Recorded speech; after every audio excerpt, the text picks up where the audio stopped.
చిలకలూరిపేటలో నిర్వహించిన ప్రజాగళం సభ విజయవంతమైందన్నారు Janasena PSC chairman Nadendla Manohar. NDA కూటమి అధికారంలోకి రావడం ఖాయమన్నారు. పొత్తులో భాగంగా సీనియర్లకు కూడా టికెట్లు రాలేదని వాళ్ళందరితోనూ పవన్ మాట్లాడుతున్నారన్నారు నాదెండ్ల. ఏర్పాటు చేస్తాం, అందులో ఏమాత్రం కూడా ఎవరికి ఎటువంటి డౌట్ లేకుండా క్షేత్రస్థాయిలో అద్భుతంగా ప్రజలు స్పందిస్తున్నారు. ప్రతి నియోజకవర్గంలో కూడా ఇట్స్ ఓన్లీ అబౌట్ మెజారిటీ తప్ప గెలుపు ఎవరనేది ప్రజలు చాలా స్పష్టంగా నిర్ణయం తీసుకున్నారు. ఎన్డీఏ కూటమికే ఈ గెలుపు అనేది.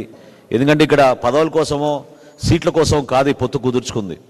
ఈ పొత్తు కుదుర్చుకుంది ఖచ్చితంగా మన భవిష్యత్తు కోసం, ఆంధ్రప్రదేశ్ అభివృద్ధి చెందాలి, మంచి రోజులు రావాలి మన ఆంధ్రప్రదేశ్కి అనేది చాలా స్పష్టంగా పవన్ కళ్యాణ్ గారు ఆశించిన విధంగా ముందుకెళ్తాం. పొత్తుల విషయంలో ఖచ్చితంగా సాక్రిఫైస్ అనేది అటు ఇటు అన్ని పక్షాల నుంచి జరుగుతూనే ఉంటుంది. మా సీనియర్ నాయకులను ఎప్పుడు కూడా మేము కాపాడుకుంటాం. వాళ్ళకి అన్ని విధాలుగా మేము అండగా నిలబడే బాధ్యత మా పార్టీ అధ్యక్షులు పవన్ కళ్యాణ్ గారిది, మా అందరిది కూడా.